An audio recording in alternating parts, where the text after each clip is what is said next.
The invitation sat on my kitchen counter for 11 days before I finally RSVP'd. Yes, my mother-in-law had sent it by mail. Actual mail with a stamp and her looping handwriting on the envelope. That should have been my first sign something was off. She never does anything by mail. She texts, she calls, she shows up uninvited, but she does not send paper invitations to her son's birthday dinner, still. I said yes. My husband turned 34 that October, and his mother had reserved a private room at Harlow's. The kind of restaurant where the menus don't have prices, and the waitstaff refill your water glass before you even notice it's half empty. She told me she wanted it to be special. She said she wanted the whole family together. She looked me in the eye when she said it, and I believed her, because I was still, even then, trying to believe the best about her. I dressed carefully that night. I wore the deep green dress my husband had given me for our anniversary. The one he said made my eyes look like sea glass. I did my hair. I put on the pearl earrings his grandmother had left me in her will, the ones my mother-in-law had gone very quiet about when we found out. I was nervous in the way you get nervous before something you can't name yet. Not scared, just braced. We drove to the restaurant together, my husband and I, and he held my hand across the center console the whole way there, and talked about the new project at work. And I listened and nodded. And the whole time there was something sitting in my chest like a stone I couldn't move. The private room was already full when we arrived. His brother was there, his brother's wife, an uncle I'd met twice, several cousins, his mother's closest friend, whom everyone called Miss Bet, even though she was barely 60. And then there was a woman I didn't recognize, seated at the far end of the table. Dark hair, expensive blouse, a smile that arrived before her eyes did. My mother-in-law introduced her as an old family friend, she said. It quickly, the way you say something you've rehearsed. I shook the woman's hand and smiled and filed that detail away, somewhere quiet. The dinner started easily enough. The bread was warm. The wine was good. My husband was laughing at something his uncle said, and I was watching him be happy in that uncomplicated way he gets around his family sometimes, and I thought maybe I'd been wrong. Maybe the stone in my chest was just anxiety. Maybe this was just a birthday dinner. Then my mother-in-law stood up. She tapped her glass with a spoon, the way people do at weddings, and the room quieted. She looked radiant standing there. She always does. She's the kind of woman who is built for moments like this. The center of a room. Everyone's eyes on her, a smile that costs her nothing. She started with the usual things. How proud she was. How quickly 34 years had gone. How she still remembered the day he was born, the exact weight of him in her arms. People laughed softly. Someone raised their glass early and then put it back down, and then she turned to me. She looked at me directly, and something shifted in her face. Not dramatically, just a degree or two, the way a door moves before it opens fully. Of course, she said, still smiling.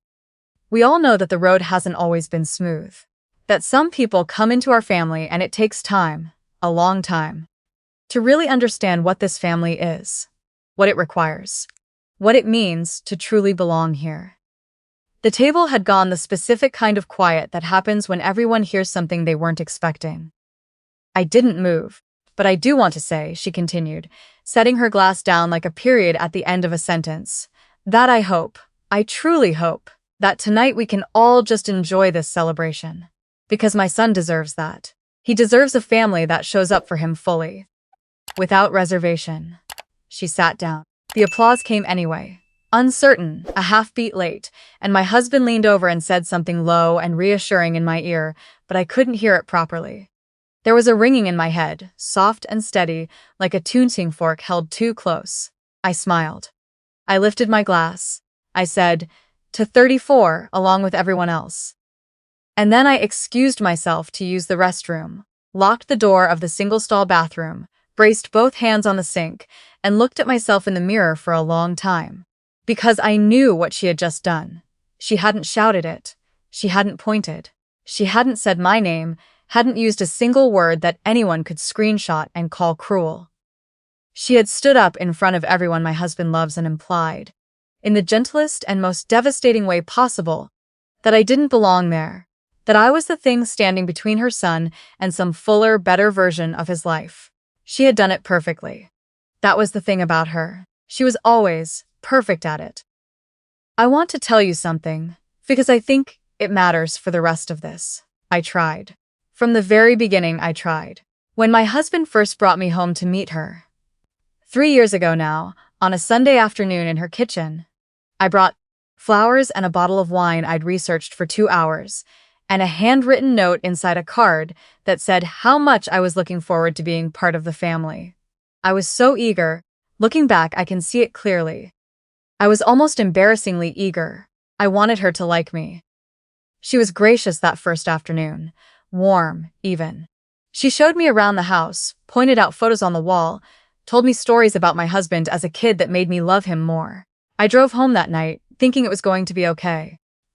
The shift was gradual. That's what makes it so hard to explain scene to someone who hasn't lived it. There wasn't a moment where she turned cold. It was more like weather. A slow change in pressure, a drop in temperature so incremental. You keep telling yourself, it's fine, it'll warm up again. The comments started small. At Thanksgiving, the first one we spent with his family, she asked me in front of everyone whether I had any real recipes from my family. Then added, almost as an afterthought, that she supposed not everyone grew up with that kind of tradition. It landed like a small stone dropped into still water. By the time the ripples reached me, I'd already moved on, already told myself I'd misheard the emphasis.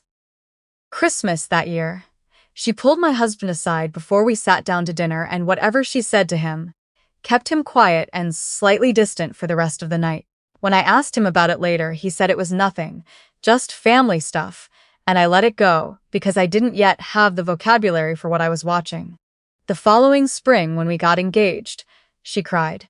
Happy tears, she said. But she also made 3 separate comments over the following week about how young I was, how little I'd experienced, how marriage was such a permanent thing, and didn't I want to be sure, really sure.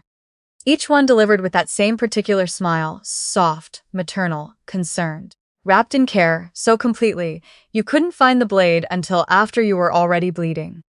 I started keeping notes. Not because I was planning anything. I want to be clear about that. I kept notes the way you do when you're trying to stay sane. When the version of events inside your head keeps bumping up against the version everyone else seems to be living. I wrote down what she said, the exact words, the dates. Who else was in the room? I kept the texts she sent me, the ones that were perfectly innocent on the surface, and somehow still made me feel like I was shrinking every time I read them. I saved the voicemails. I screenshotted the group chat messages where she'd tag everyone except me in family plans, and then express such warm surprise when I mentioned I hadn't known about them. My husband didn't see it for a long time. That's not a criticism. It's just true. She is his mother. She raised him. She'd had 30-some years to build the version of herself that he knew, and I'd had 3, and the math on that is hard to argue with. When I tried to bring things up, carefully, choosing my words, he'd get that look. Not dismissive, not unkind, just genuinely confused. Like I was describing a painting he'd looked at 100 times, and suddenly couldn't see what I was pointing at. So I stopped pointing, and I kept the notes. After that birthday dinner, something settled in me. Not anger, something quieter than anger. Something that had been shifting around for 2.5 years finally found its place. I drove home, mostly in silence. My husband kept glancing at me from the driver's seat, reading the weather in my face the way he does. And eventually he said, "She didn't mean it like that." I looked out the window at the highway lights, blurring past. "She did," I said. "But it's okay." He started to say something else, and I put my hand on his arm and said, "I'm okay. I just need to think." And he let it be, because he knows me well enough to know when I mean that. That night, after he was asleep, I sat at the kitchen table with my laptop and a cup of tea that went cold before I touched it, and I opened the folder. I'd been adding to it for over 2 years. It had grown into something I hadn't quite registered until I saw it all organized there on the screen. A timeline, essentially, of every instance I'd recorded. Photos of handwritten notes. Screenshots organized by date. 2 audio recordings made legally. in states where one-party consent applies. A chain of emails, texts, a voicemail from 14 months ago that I had listened to so many times I could recite it word for word in my sleep. And there, near the bottom of the folder, something I hadn't thought about in months, a signed loan agreement. 18 months ago, my mother-in-law had asked me, not my husband, me for money. Her business account had a cash flow gap, she said. Temporary. She'd have it back to me in 60 days. She was specific about that, 60 days. She handed me a piece of paper. She'd written up herself with the terms on it, and she signed it. And I gave her $12,000 from my savings, because I thought it would be a bridge. Because I thought it would help. Because some part of me still believed that if I was generous enough, patient enough, good enough, eventually she would let me in. She never mentioned it again. Not once. Not when the 60 days passed. Not when 6 months went by. Not at Christmas. Not at my birthday. Not when I hinted once, gently, so gently, and she looked at me with perfect blankness, and said she wasn't sure what I was referring to. She had signed the paper. I had scanned it. It was in the folder. I sat there at the kitchen table, and I thought about what she had said at dinner. The way she'd looked at me. The faint, approving nods from some of the cousins, who thought they understood something they didn't. I thought about all the dinners I'd arrived at with flowers, all the cards I'd written, all the times I'd shrunk myself to fit into a room where she'd quietly made clear I was taking up too much space. I closed the laptop. I didn't make any decisions that night. I want to be honest about that too. I didn't have a plan. I just had a very clear feeling, for the first time in a long time, that I was done trying to be someone she could approve of. That I didn't need her approval. That I had, sitting in a folder on my laptop, the full and unedited truth of the last 2.5 years. And truth has a particular kind of weight to it. It doesn't need you to carry it. It carries itself. 2 weeks later, I asked my husband to sit down with me. Not at the kitchen table. We do hard conversations in the living room. On the couch, side by side instead of across from each other. I learned that somewhere, and it works for us. He sat down and looked at me with that careful attention he gives me when he senses something is about to shift. I told him I needed to show him something. I opened the laptop. I didn't hand him a summary. I didn't paraphrase. I walked him through the folder the way you'd walk someone through an archive. Methodically, without drama. I showed him the earliest note first from a Sunday almost 3 years ago and read him what she had said and the exact way she had said it. I showed him the voicemail. I played it out loud and then played it again without saying anything. I showed him the text thread from last winter, the one where she had written to him about my adjustment period. As if I were a new employee who hadn't quite figured out the office culture yet. He was quiet for a long time, and then I pulled up the loan agreement. I placed the laptop in his hands and let him read it. His face did something complicated. Several things in quick succession, like weather moving through, confusion, recognition. Something harder, he said. She asked you for this, not me. Yes, I said. And she never? No, I said. Not once. He set the laptop down on the coffee table very carefully, the way you put something down when you're afraid of what you might do with your hands. We sat there together for a while without talking. Then he said, I didn't see it. I know, I said. I didn't want to, he said. And that was different. That took something from him to say, and I heard it. I know, I said again, and I took his hand. He asked me what I wanted to do. Not what we should do, not what the right move was, what I wanted. And that, more than almost anything else in the past 2.5 years, made me feel like I was standing on solid ground. I did not confront her at a family dinner. I want to be very clear about that, because I think people sometimes expect the story to end that way. The table scene, the public moment, the dramatic reckoning in front of witnesses. That's not what I wanted. It never was. What I wanted was for the truth to exist somewhere she couldn't unsee it. Somewhere it couldn't be repositioned or reframed or softened with that particular smile of hers. My husband called a family attorney. Not someone combative, someone precise. We had a letter drafted, civil, factual, specific. It referenced the loan agreement by date and amount. It outlined the repayment terms that had been agreed to and not honored. It noted the accumulated interest. It did not include any language about our personal relationship, about the birthday dinner, about any of the notes in the folder.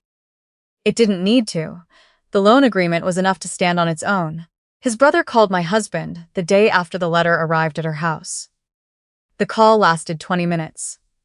My husband took it in the kitchen, and I stayed in the bedroom and read my book, and tried not to listen, which didn't entirely work. Afterward, he came and sat on the edge of the bed. She said she didn't remember signing it, he said. I know, I said. I have the scan. He nodded slowly. Her attorney is going to look at it. That's fine, I said. We have the original. There was a pause. She's upset, he said. I imagine she is, I said. He looked at me for a moment, and then something in him settled. You've been holding this for a long time, yes. Why didn't you tell me sooner? About the money? I thought about how to answer that honestly. Because I didn't want you to feel like you had to choose, I said, and because I wasn't ready. I needed to understand the whole shape of it before I could show it to someone else. He reached over and put his hand on my knee. I'm sorry I didn't see it sooner. You see it now, I said. That's what matters. The money came back. It took 6 weeks and the involvement of 2 attorneys and one very tense 3-way phone call that my husband handled while I sat in the backyard with a cup of coffee and listened to the birds, but it came back. Every dollar. The interest too, because the attorney pointed out that the agreement specified it, and my mother-in-law's attorney apparently agreed that arguing the point would be inadvisable. I deposited the check without ceremony, but the money was never really the point. The point, and I've thought about this a lot since then, sitting with it, the way you sit with something that has finally resolved itself. The point was that for 2.5 years I had been invisible in a very specific way. Not fully ignored, not openly mistreated in ways that anyone watching could name easily, but quietly, consistently made to feel like a guest in my own life. Like my presence required a kind of ongoing justification I was never going to fully provide. The folder existed because some part of me refused to gaslight myself. Refused to say, over and over, I'm sure she means well, until I couldn't hear my own perception anymore. Keeping that record was the first act of loyalty I gave myself in that marriage. Not to my husband. I was already loyal to him. To myself, things are different now. I won't pretend they're perfect, or even easy. My mother-in-law and I exist in a kind of careful, maintained distance. Holiday dinners happen. Phone calls happen. The warmth she performs for my husband's benefit continues, and I receive it politely, and we both understand exactly what it is, and neither of us says so. My husband sees her differently now. Not with contempt. He loves her, and she's his mother, and I don't want him not to. But there's a clarity in him that wasn't there before. A kind of watchful attention when she speaks around me. He doesn't let things slide in the same way. Subtle things, but I notice them, and I think she does too. The woman at the birthday dinner, the one I didn't recognize in the expensive blouse, turned out to be someone his mother had been trying to reconnect him with. An old girlfriend from college, apparently. His mother had thought, for years, that she was better suited to the family. I found out from his brother's wife, who told me over coffee one afternoon. With the half-apologetic, half-fascinated expression of someone delivering information they know they probably shouldn't. I thanked her. I drove home. I sat in the parking lot of our apartment building for a few minutes, just breathing. And then I thought about that dinner. The toast. The looks on her face when she said those things about belonging, about what the family requires. I thought about how carefully she had constructed it. How long she had probably been constructing it. And I thought about the folder, the receipt in a filing cabinet in our spare room, the cleared bank record, the attorney's sign-off. I thought about how she had looked at me across that table with complete certainty in her power. I sat in the parking lot a little longer, and then I went inside. I made dinner. I set the table. I put on the record my husband loves. The one with the scratched second track that skips in the same place every single time, and somehow we've never gotten it fixed. And I stood in our kitchen and listened to it skip, and I felt, for the first time in a long time, entirely at home. Not because anything had been fixed, exactly. Not because every wound had closed, or every uncomfortable dinner was behind us. but because I knew something that couldn't be taken back. I had not let her convince me I was wrong about myself. I had stayed, and the person I stayed as, the one with the folder, the notes, the scanned agreement, the patience, the clarity, that person had been right all along. My husband came home at 6:15 and found me at the stove and kissed the back of my head and said, "What are we listening to?" "Something with a skip in it," I said. He laughed. He got 2 glasses down from the cabinet, and we ate dinner together like it was any night, because it was any night. And that was exactly the point. Some people come into a family and spend years trying to earn a seat at the table. I stopped trying to earn mine. I just kept showing up. And in the end, the table was ours.